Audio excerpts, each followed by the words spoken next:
Good morning विद्यार्थी मित्रांनो, आज आपण इयत्ता तिसरी आणि चौथीसाठी उपयुक्त ठरतील असे गणित या विषयातील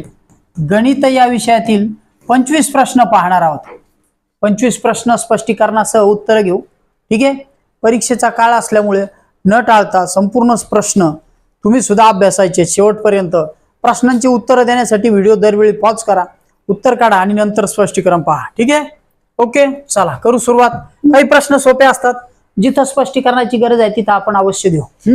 चला, पहिला प्रश्न आहे 26वा। 89 ही संख्या कशी लिहिणार? खूप सोपा प्रश्न आहे, तुम्हाला सुद्धा लगेच बोलेपर्यंत उत्तर सापडलं असेल। 89 ही संख्या कशी लिहिणार? हे 91 आहेत, हे 90 आहेत, हे 79 आहेत। ठीक आहे, 89 म्हणजे काय? 1 उणे 90, 90 ला 1 कमी। ओके, आले लक्षात? 89 आणि 1 उणे 80 कसं होईल? 79। ठीक आहे, म्हणजे 80 ला 1 उणे 69, 70 ला 1 उणे 69। ठीक आहे, तीन गोष्टी आपण नवीन बघितल्या। पुढचं बघू। 104 या संख्येचे अक्षरी लेखन कसे करावे? 104 म्हणजेच 100। हे बघा, हा 100 आहे, शेकड्याचं घर आहे। 3 घरं असतात समजा, आपण जर धरलं शतक, दशक आणि एकक। ठीक आहे, इथं 0, इथं 0 आणि इथे, म्हणजे हा 1 शतक, 1 शतक आणि एककातला फक्त 4 म्हणजे 104। मग हा 0 काय झाला तर याचं वाचन होत नाही। ठीक आहे, याचं वाचन होत नाही। मग 107 म्हटलं तर 107, हा 100 लिहिला आणि 7च्या घरात लिहिला। 109 म्हटल्यावर 100 आणि 9, मग जिथं वाचन नाही झालं तिथं 0 टाका। ठीक आहे, सोपी पद्धत। त्याच्यानंतर 111 म्हटलं तर हे 11। ओके, अजून 113 म्हटलं तर 100 आणि पुढचे 13। ओके, चला, काय होतंय बऱ्याच मुलांच्या लक्षात येत नाही। 105 म्हटल्यानंतर काय करायचंय? शतक, दशक आणि एकक। 100, मग शतकाच्या घरात 1 टाका आणि 5 म्हटल्यामुळे 5 टाका, पण जिथं अंक नाही तिथं 0 द्या। ओके, चला पुढचं बघू। 2 3 4, 2 3 4 हे अंक एकदाच वापरून खालीलपैकी कोणती संख्या तयार होत नाही? खूप सोपा प्रश्न आहे। जर इथं 0 असेल, हा अंक तयार होईल, हा तयार होईल, हा तयार होईल, यातला 0 कुठे आहे? नाहीये। ओके, सोपा प्रश्न आहे। पुढचं, तुम्हाला हळूहळू प्रश्न सोपे जायला लागतील, याचा अर्थ तुमचा अभ्यास चांगला होत चाललाय।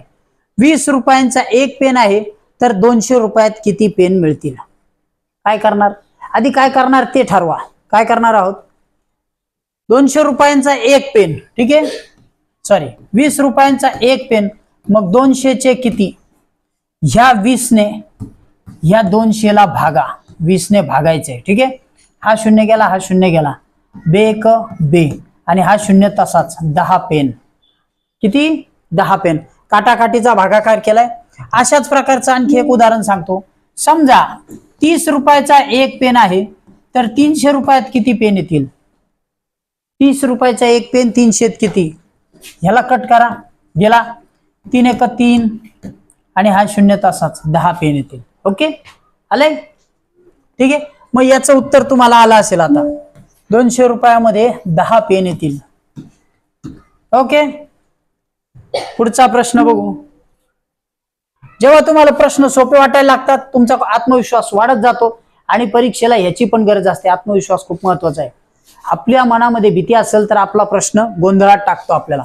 10 लाडू डब्यात मावतात, एका डब्यात 10 लाडू, तर 8 डब्यात किती? वाढवायची संख्या। 10 लाडू एका डब्यात, 8 डब्यात किती? 80। किती येणार? 8 10 80। ओके, हे नाही, हे नाही, हे नाही। ठीक आहे, चला, काही प्रश्न असे असतात ज्यांचे आपल्याला तोंडी उत्तर येतात। 4 पाव मिळून किती? 4 पाव मिळून किती होतील? किती होतील?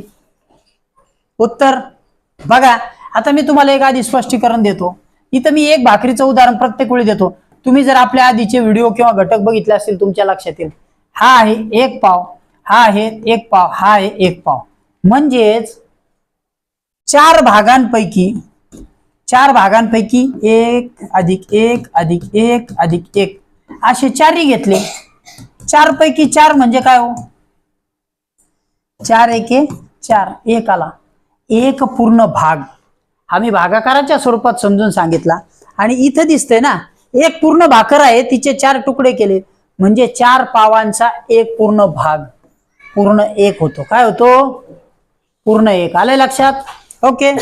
मग आता आणखी एक उदाहरण दिलं. समजा 2 अर्धे, 2 अर्ध्यांचे काय होईल? 2 अर्ध्यांचं काय होईल? सांगा काय होईल 2 अर्ध्यांचं? छेद समान दिसतोय. ओके, छेद समान आहे, बेरीज करा. 1 अधिक 1 खालचा छेद तसाच, किती झाले? 2. 2 अपॉन 2, 2 छेद 2 किती हो? बे 1 बे 1 पूर्ण होईल. ठीक आहे. म्हणजे अपूर्णांकात सांगितलं, असं जर सांगितलं तर हा 1 छेद अर्धा आणि हा 1 छेद अर्धा, मग एक पूर्ण भाकर झाली ना, अर्धी ना अर्धी घेऊन. 2 अर्ध्या अर्ध्या भाकरी घेतल्या, पूर्ण भाकर झाली. ठीक आहे. पुढचं, एका दोरीची लांबी 36 मीटर आहे. ठीक आहे, 36 मीटर. त्यातून 9 मीटरची दोरी कापली. 36 मधले 9 मीटर गेले, किती उरतील? आता काय केलं इथं? इथं ना अपूर्णांकात विचारलेलं आहे. बरोबर आहे, अपूर्णांकात विचारलं. दोरीचा किती भाग कापला?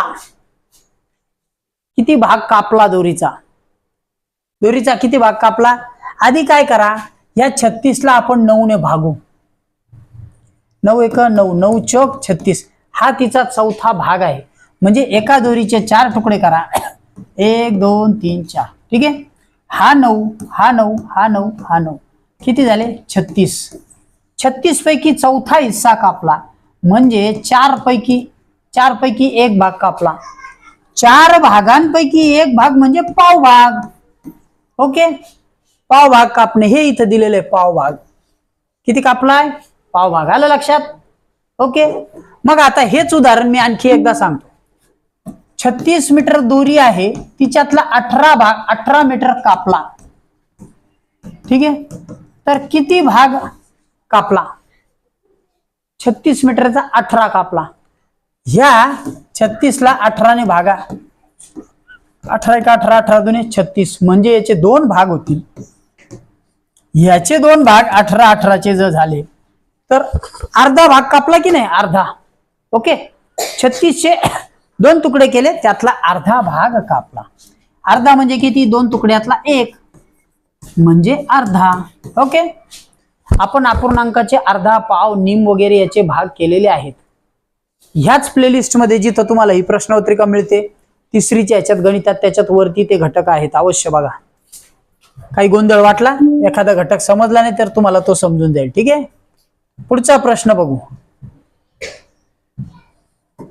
1,100. ठीक आहे, 1,100 हे 100 आणि हे वरचे 1,100. 450, 450. 450 हे 1.5 म्हणजे 50, 400. त्याच्यानंतर 550, 550 किती? बघा बरं, हे सगळे मिळून किती होणार आहेत? 1,100 अधिक 450 अधिक 550 किती होतात? व्हिडिओ पॉज करा आणि उत्तर काढा. चला, उत्तर काढायचे. बघा, तुमच्या समोर अंक लिहिलेले होते, बेरीज करायची होती. 5 5, 5 आणि 5 10, 10 आणि 2 12, 1 आला हातचा. 1 आणि 1 2, 4 आणि 2 6, 6 आणि 5 11, 1125 आहे का? यस. यात महत्वाचा मुद्दा काय होता हे तुम्हाला ओळखायचे होते. 1,100. बघा, याला काय म्हटलं? याला व्यावहारिक भाषेत नाव आहे 1,100. कसं ते पण समजून सांगतो. 450. ठीक आहे, 450 आणि त्याच्यानंतर आहे 550. 550 असे प्रश्न हमखास येतात व्यावहारिक नावांचे. मुलांची गफलत होते का ते पण सांगतो. 100 म्हणजे झाला, हा झाला शतक. यात पाव ऍड केला, पाव म्हणजे 25. कसा? बघा, 100 ची एक भाकर आहे, तिचे 4 हिस्से केले, 25 25 25. ठीक आहे, म्हणजे हा झाला पाव हिस्सा. हा जेव्हा दुसऱ्या ह्याच्यात ऍड केला तर त्याला म्हणतात 1,100. 1,100 म्हणजे हे 125 झाले. ठीक आहे. त्याच्यानंतर 1/2.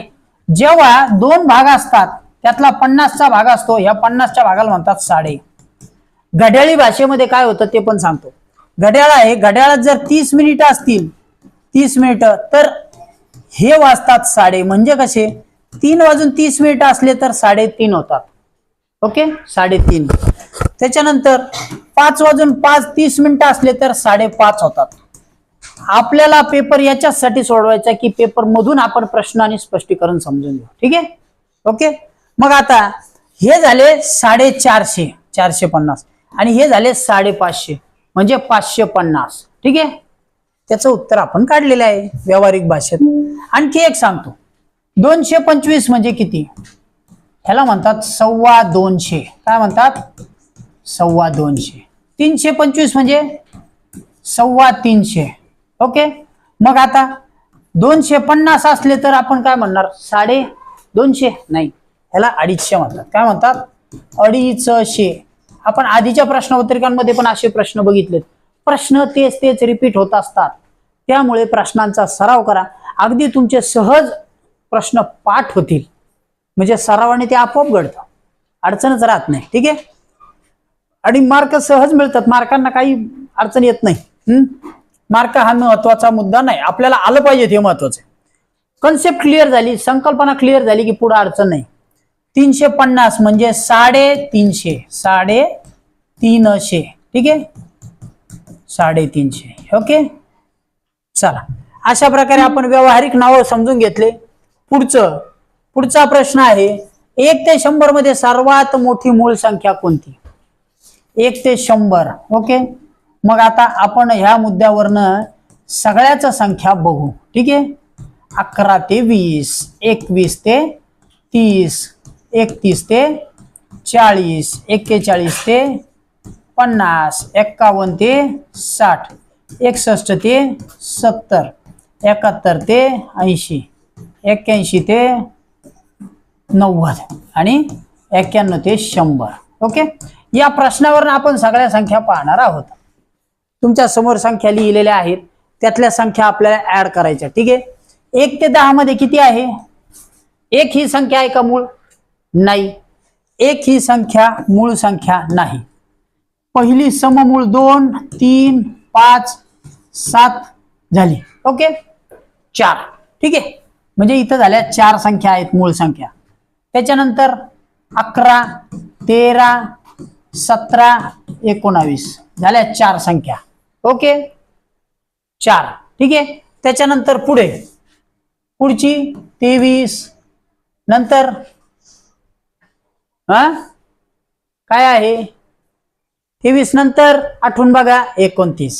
ओके, म्हणजे इथं फक्त 2 संख्या आहेत. इथं 4 होत्या, इथं 2 मूळ संख्या. पुढचं 31 ते 40 मध्ये किती? 31, त्यानंतर 37. 31 आणि 37 2 संख्या. पुढे 41 मध्ये 41, 43 आणि 47. तुमच्या हे सुद्धा पाठ व्हायला पाहिजे. 41, 43 आणि 47 3 संख्या मूळ संख्या आहेत. यामध्ये 51 ते 60 मध्ये 53 आणि 59 दोनच संख्या आहेत फक्त. 53 आणि 59 2 संख्या. पुढे 61 ते याच्यामध्ये 70 मध्ये 61 आणि 67. 61 आणि 67 हे अंक आपल्याला लक्षात ठेवायचे, मुद्दाम त्याची रिव्हिजन करायची. त्यानंतर 71 ते 73, 71, 73 आणि 79. ओके, त्याच्यानंतर 83 आणि 89. आता प्रश्न आलेला आहे, सर्वात मोठी मूळ संख्या कोणती? मग 1 ते 100 मध्ये विचारली, ह्याच्यामध्ये किती मूळ संख्या आहेत सांगा? 91 ते 100 मध्ये एकच 97, आणि तीच सर्वात मोठी मूळ संख्या आहे. ह्याच्यासाठी एवढं समजून सांगितलं. मग आता मला सांगा, सर्वात लहान मूळ संख्या कोणती? सर्वात लहान 2. 2 ही सर्वात लहान मूळ संख्या आहे. ओके, म्हणजे या प्रश्नाने आपण 2 मुद्दे समजून घेतले. 2 ही सर्वात लहान, 97 ही सर्वात मोठी मूळ संख्या. ठीक आहे,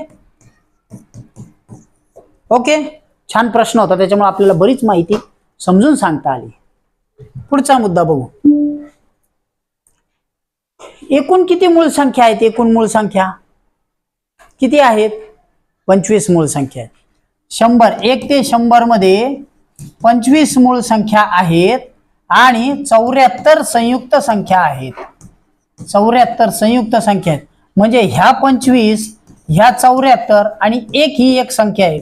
म्हणजे अशा मिळून झाल्या 100 संख्या. ओके, आले लक्षात. कारण एक ही मूळ पण नाही संयुक्त पण नाही. ठीक आहे, पुढचं 1 ते 100 मध्ये दशक स्थानी 2 असणाऱ्या संख्यांची संख्या किती? 1 ते 100 मध्ये दशक स्थानी 2. बघा बरं, दशक स्थानी 2 म्हणजे काय येईल? असा येईल का? असा हा आहे का? हो, यस. त्याच्यानंतर 21, मग 22, 23, 24, 25, 26, 27, 29 झाली. 30 येईल का? नाही येणार. 1 2 3 4 5 6 7 8 9 10 10 आहेत का? इथं उत्तर आहे का? तुम्ही शोध घ्यायचा आहे. चला सांगा काय उत्तर आहे. अजून आहे का कशामध्ये? अजून कशामध्ये आहे का? 2 आहे का? दशक स्थानी 2.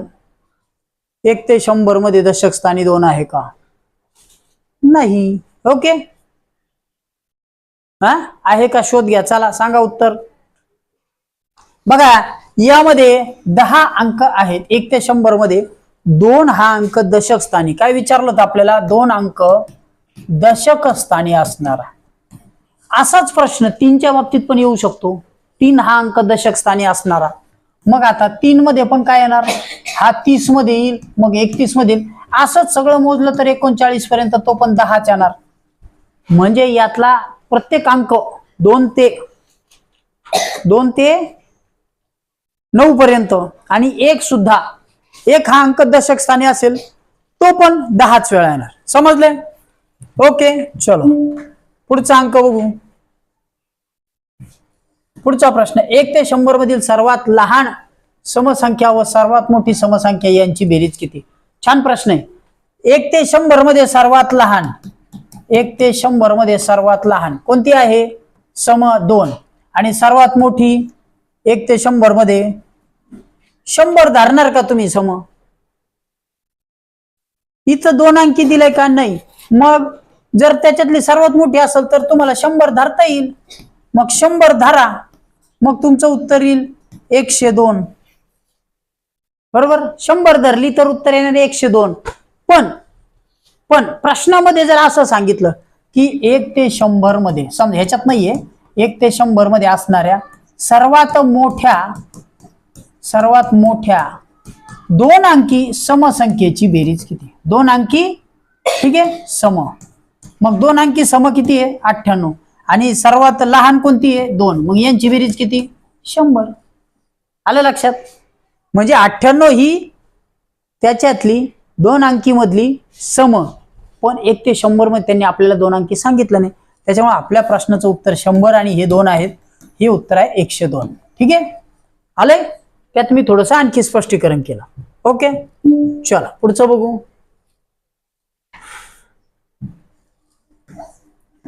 371, 317 व 307 आणि 333 चढत्या क्रमाने मांडल्यास काय येणार? चढत्या क्रमाने मांडायचे. ठीक आहे, 307 मांडून घ्या आपण. 317, मग 333 आणि 371. ओके, आले चढत्या क्रमाने. बघा हे सगळे 300 आहेत. त्याच्यानंतर इथला आपण एककाकडे बघितलं 7, नंतर इथं 17, नंतर 33 आणि 71. हा झाला चढता क्रम. कसा? चढता, लहान संख्येकडून मोठा. मग यातली सर्वात मोठी आणि सर्वात लहान संख्या ही झाली सर्वात मोठी, सॉरी ही झाली सर्वात मोठी, ही झाली सर्वात लहान. मग यातला फरक म्हणजे काय? वजाबाकी. फरक म्हणजे काय? वजाबाकी. मग 371 वजा 307. बघा काय येतंय? तुमचं उत्तर तुमच्या समोर आहे, काढून बघा. याच्यातनं 7 गेले, काय होणार आहे? 11तनं 4, 1 आला 6, 64 वजाबाकी केली. ओके, आलंय उत्तर 64. ठीक आहे, बघा इथं उत्तर आहे ठीक आहे, 64. आलं लक्षात? फरक काढणे म्हणजे काय? वजाबाकी करणे, मोठ्या संख्येतून लहान संख्या वजा करायची. ठीक आहे, चला. यात काय होतं, यामध्ये आपण आहे ना सरळ सरळ मोठी संख्या घेऊ शकत होतो आणि लहान संख्या घेऊ शकत होतो, पण असं न करता तुम्ही ह्या क्रमाने मांडूनच करत चला. ठीक आहे, सराव झाला तर पुढे 5वीला वगैरे तुम्हाला व्यवस्थित करता येईल, काय अडचण नाही. पुढचा प्रश्न बघू. 3 शतक 3 एकक. ठीक आहे, म्हणजे काय हो, 3 शतक ओके आणि 3 एकक व 2 शतक आणि 30 एकक. 2 शतक आणि 30 एकक चौकोनात योग्य संख्या कोणती येईल? यांच्यामध्ये कोणती संख्या योग्य आहे सांगा बरं. काय येणार आहे योग्य? कोणती संख्या मोठी आहे? ऑप्शन नंबर 2 हा मोठा आहे. इकडे चिन्ह वापरायचे. ओके, 303 मोठे ना. 3 शतक आणि 3 एकक हे शतकाच्या घरात लिहिले, हे एककाच्या. हे 200 आणि 30 एकक दिले होते, पण ते होते ना 30 होते ना, मग ते दशकच होते. ठीक आहे, ओके, चलो पुढचं बघू. 1250 ही विस्तारित कशी लिहाल? आपण आधीच बघितलं 1250 आणि 100. ठीक आहे, मग 1250 मग 12 लिहा, 12 आले ना, हे काय इथं 12 100 आणि 50 लिहा, 1250 बरोबर. 1250 विस्तारित कशी लिहायची? 1000 म्हणजे अधिक 3 शून्यचे, हे 3 शून्य, त्याच्यानंतर 200चे 2 शून्य, हे 2 शून्य, त्यानंतर 50 आणि नंतर 0 अशी लिहावी लागणार. बघा बरं, 1000चा आहे का कुठे? 1000 अधिक 200 अधिक 50. यस, ऑप्शन नंबर 3 हे त्याचं 2 हे त्याचं उत्तर आहे. ठीक आहे, ओके, ऑप्शन नंबर 2. आता आणखी जर म्हटलं समजा 1350, समजा 1300, मी इथं लिहितो बघा शब्द, बघा 1300 फोडून लिहिलाय फक्त, बघा फोडून लिहिलाय. 1300 केलं, 50 करा, झालं 1300. हे 13 आणि हे 100, हे 1300चे हे 1000चे लिहिणार 1000, या 300चे 3 शतक, या 50चे 2 दशक आणि हे 0. ओके, आलंय? ठीक आहे, 1350. पुढचा प्रश्न बघू. छान प्रश्न आहेत, काही काही इंटरेस्टिंग असतात. 700 या संख्येतील 7 या अंकाची स्थानिक किंमत किती? स्थानिक किंमत व दर्शनी किंमत यातला फरक काय? महत्वाचा मुद्दा आहे, लक्ष घ्यायचे. बघा इथं 7 ही दर्शनी किंमत आहे. आता स्थानिक किंमत आधी समजून सांगतो. कोणत्याही अंकाची दर्शनी किंमत म्हणजे प्राइमा फेसी व्हॅल्यू, त्याची जी फेस व्हॅल्यू आहे ना, हे जे दिसतंय तेवढीच असते. 5 या अंकाची किंमत कुठेही बसला तरी दर्शनी 5च, दोन्ही अंकाची किंमत 2च, 9 या अंकाची 9च, पण त्याचं जर स्थान बदललं ना, स्थान, तर ती वाढते. हा 7 इथं असता तर 7 एकक झाला असता, इथं असता तर दशक झाला असता, इथं आहे तर त्याची व्हॅल्यू 700 आहे. काय आहे? 700. मग यांचा गुणाकार काय होईल बघा, 700 गुणिले 7 यांचा गुणाकार किती? तुम्ही उत्तर काढायचंय गुणाकार करून. चला गुणाकार करा, उत्तर काढा. ओके, चलो. ओके, काय करायचंय? या 7ने याला गुणा 0, या 7ने याला गुणा 0. शून्याला कोणत्याही संख्येने गुणलं उत्तर 0 येतं आणि कोणत्याही संख्येने शून्याला गुणलं उत्तर 0 येतं. ठीक आहे, मग आता 7 7 49 किती उत्तर आले? 4900 आहे का? यस, ऑप्शन नंबर 2 हे त्याचं उत्तर आहे. ठीक आहे, असंच जर प्रश्न विचारा, समजा 800 गुणिले 8 किती येणार आहे उत्तर? आता सोपं होईल बघा, ह्याला 8ने गुणलं 0, 8ने गुणलं 0, 8 8 64. 900 गुणिले 9 असं केलं तर 9 0 0, 9 0 0, 9 9 81. आलंय? ओके, चला पुढचं बघू. पुढचा प्रश्न घेऊ. 909 909 भागिले 9. आता काटाकाटीचा भागाकार करू. वरती 909 मांडलेत, खाली आहेत बघा. 9 1 9, 0 80 0 तासाच, परत 9 1 9, किती आलं उत्तर? 101. ओके, 101 हे उत्तर आहे का? हो आहे. मग हे नाही, हे नाही, हे नाही. ठीक आहे, ओके. आणखी एक भागाकार देतो. 808 भागिले 8, तेवढंच. 8 1 8, 8 0 0, 8 1 8, उत्तर आलं 101. समान अंकाने खालून भागलेलं असले की तेवढंच येतं, ज्या त्या पॉइंटला तसंच ठेवा. ठीक आहे. 96 आंबे म्हणजे किती डझन? 96 आंबे म्हणजे किती डझन? छान संकल्पना आहे. मूळ सांगतो आधी. बघा, एक डझन म्हणजे 12. ओके. मग 96 म्हणजे किती? काय करायचे? 96 भागिले 12. 12 एक 12, 12 आठी 96, 8 डझन. यस, उत्तर आहे 8 डझन. ओके. आणखी एक उदाहरण दिलं, समजा 72 आंबे म्हणजे किती डझन? ह्याला 12 ने भागा 72 ला, कारण एक डझन म्हणजे 12 आंबे. ठीक आहे. मग 12 एक 12, 12 पंचे 60, 12 सक 72. ओके. ठीक आहे. चला, व्हेरी गुड. आता डझनचं लक्षात येईल. मग 60चं उत्तर काढा आणि मला कमेंट मध्ये टाका. 60 आंबे म्हणजे किती डझन आंबे? कमेंट मध्ये टाकायचे. 108 आंबे म्हणजे किती आंबे? किती डझन आंबे ते पण टाका. ठीक आहे. चला, तुमचं नाव टाकून कमेंट मध्ये उत्तर टाकायचे. 43 200 गुणिले 5 अधिक 1000 बरोबर किती? छान प्रश्न आहे. बघा, 200 ने याला गुणलं तर 5 0 0 5 0 0 हे झाले 10. बे दुनी हे 5 दुनी 10. मग 1000 अधिक 1000 बरोबर किती? उत्तर 2000 आहे का उत्तर? यस, व्हेरी गुड, छान. आणखी एक प्रश्न असाच देतो. बघा, 300 गुणिले 5 अधिक 1500 बरोबर किती? 300 गुणिले 5 काय येणार आहे? याचं उत्तर किती? 5 0 0 5 0 0 3 5 15. 1500 अधिक 1500 किती होतात? 3000. ओके, व्हेरी गुड, छान. चांगली उत्तर येत आहेत, वेगात येत आहेत. आता 44. 2 रुपयांची 200 नाणी दुकानदाराला दिली, त्यातून 350 रुपयाचे सामान घेतले तर दुकानदाराला किती पैसे मिळाले? छान प्रश्न आहे. 2 रुपयाची नाणी आहेत. किती नाणी आहेत? 200 नाणी आहेत. पैसे किती होत आहेत? बे 0 0 बे 0 0 बे दुनी 4, 400 रुपये झाले. त्यातून 350 रुपयाचा माल खरेदी केला. 350 वजा करा. 400तून 350 गेले, उत्तर आले 50. यस, व्हेरी गुड, उत्तर आले 50 रुपये. तुमच्या समोर उत्तर आहे. व्हेरी नाईस, सोपं आहे. ठीक आहे. आणखी एक तसंच उदाहरण देतो. समजा आता नाणी नसतातच तसे. 5 रुपयांची 200 नाणी होती. 5 रुपयांची 200 नाणी. ठीक आहे. किती झाले पैसे? 1000 रुपये. ओके. त्यातले बरोबर याचा गुणाकार करा. त्यातले 950 रुपयांचा माल खरेदी केला तर परत किती देईल दुकानदार? हे किती झाले? 5 0 0 5 0 0 हे झाले 10. 1000. 1000 मधून 950 गेले, खाली उरलेले आहेत 50 रुपये. Okay, very good. चला पुढचं 45वं उदाहरण घेऊ आणि मग थांबू. 2 लिटर दूध याप्रमाणे रोज दूध घेतलं. ठीक आहे.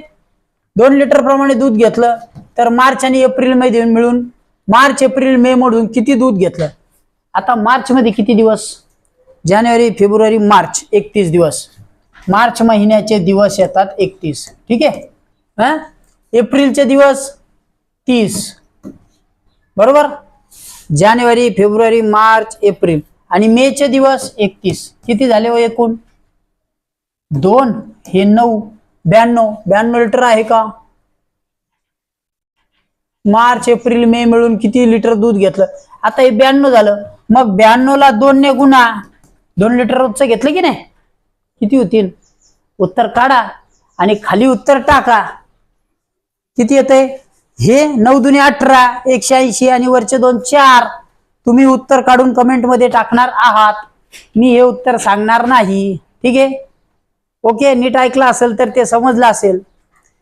काय 9 दुनी 18 आणि 2 4. उत्तर शोधा. आहे का कुठे दिलेलं आहे? ऑप्शन नंबर किती आहे? 1 आहे का 4 आहे? ठीक आहे. ओके, चला. आपण घेतलेले प्रश्न आणि स्पष्टीकरण आवडलं असेल तर लाईक करायला विसरू नका. याच्या नंतरच्या प्रश्नपत्रिका पुढचा भागही अवश्य बघा. थांबतोय. Good day, bye.